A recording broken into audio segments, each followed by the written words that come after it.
There are things that are important to know about our spindles. We have two kinds of spindles.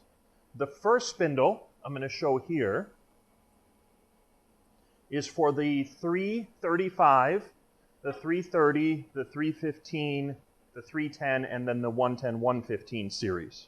For those of you with these printers, this spindle will look fairly familiar. This spindle is a little different than the 365 spindle. This is the 365 and the 360 spindle. It is an aluminum 3-inch core only spindle. I want to explain some of the differences between them and then some of the things to consider. The first thing I want to mention is, you see how I have this spindle leaned up against here? That is a very common thing for people to do. They take it off and they slide it right there. I don't recommend that. I generally do not do that here in our demo center.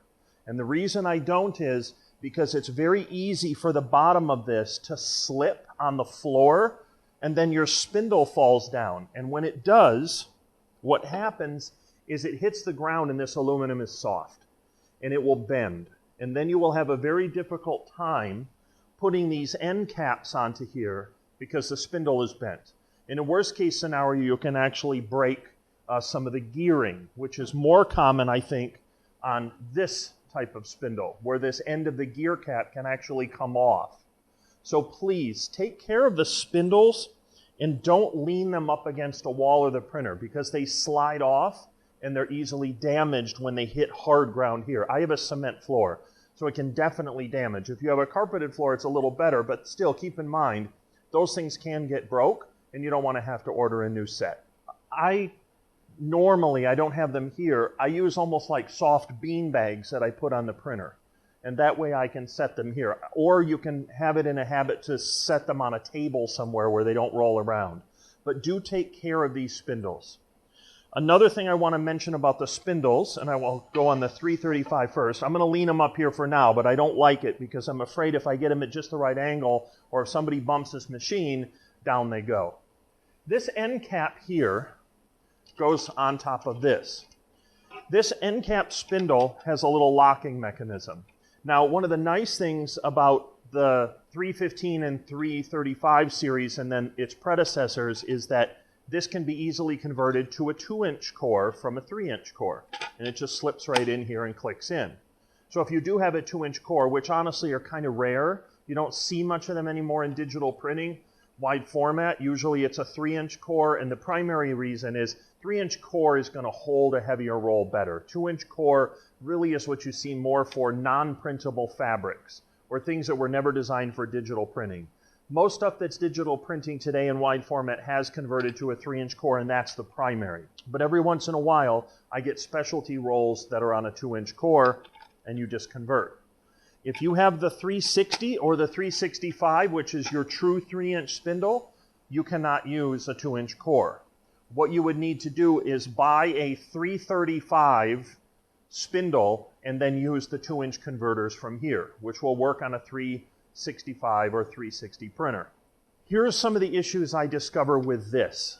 If I'm running and the roll is a little heavy, a lot of times what I'll encounter is this kind of funny noise happening and then it's not traveling properly through the printer. It's almost like the printer is telling you it can't sense the tension. Well, it can't, because what will happen is these end caps with a heavier roll, they'll dislodge, and then this will come loose in the core, especially if the core is kind of stiff or if it's irregular at the ends where it's kind of difficult to slide it in all the way. And when that happens, this will come unattached. Once this is unattached, it's immediately going to kind of slide funny, and you're going to lose your tension. So I have had some customers, either with tape or in some cases even with glue, say, you know what, I'm going to turn this into a permanent 3-inch core, and that's going to prevent that from happening. I have extra sets, and so yes, I have a set that I have used some tape on here, and I'm even considering some good super glue or Gorilla Glue and making this more of a permanent 3-inch core, because I almost never use the 2-inch cores, and I have an extra set anyway if I needed them for a 2-inch core. It's just a simple recommendation. It's something that I've seen as a workaround to try to get this to be more stable because you almost rarely use a 2-inch core. If you're completely committed to a 3-inch core environment, I don't see anything wrong with that. Just make sure that you don't get it. There's a spring here which is connected with a locking mechanism. Make sure you don't obstruct that or damage that in any way. But it's not necessarily a terrible idea to try to make this more secure. I do get that happening on some heavier rolls, and keep in mind the weight for this spindle is a little bit less than the 365, and that's one of the reasons. A last note, I mentioned this in another video, and this is for the 365. These end caps, this secure piece for the end cap that provides the spring that locks this in place, if this gets weakened because of pulling it off without having it unlocked, that is very easy for this to then roll or to kind of move sideways with the roll. So once I lock this down, I want that to be secure. If you pull this off too many times with this spring on, you diminish the value of that spring and it doesn't stay put. When I'm running long runs on a tile especially, or anything where the travel of the media, the direction of the media has to be completely straight, long take-up roll jobs, this has to be secure and it has to be completely flush against the core. If this gets loose and it starts moving this way while you're printing, that core is potentially going to walk with it, and you could have an instance where the media is sliding to one side because this is not secure. In those cases, I have taken a little piece of, I use a good Scotch, I don't want the adhesive to leave residue on here. I use a good piece of Scotch 2-inch tape and just kind of wrap it and tuck it there so it can't go anywhere. That prevents it, gives it just a little more of a stability, a little more grip, and it prevents this from sliding. I discussed that in another video where I'm discussing tiling, but making sure that this is stable in place is one of the key things you want to do for tiling. Another consideration at this end, just so you guys understand this, you have two positions on a 365. You have an inside position here, and then you have the outside position. The outside position is effectively the roll is too long to put it on the inside position, or like say a 63-inch roll, you're going to have to come out here, or there's a core that's exposed before you get to the media, and if you put it on the inside position, the printer will say, I can't see the roll. You have to move it over. And you have two choices. You can either take a saw and cut the core, and that way it'll be able to go on this inside position, or easier for me, I just slide this to the outside, all the way outside position. That way I have the core exposed, and then the media is still within where the printer can see it, and that's your little ruler right there. If the printer can't see the media, then the printer can't identify where it is, and it will tell you to move it to the left. You have to be to the left of this mark right there, 8 centimeters or just a little over 3 inches.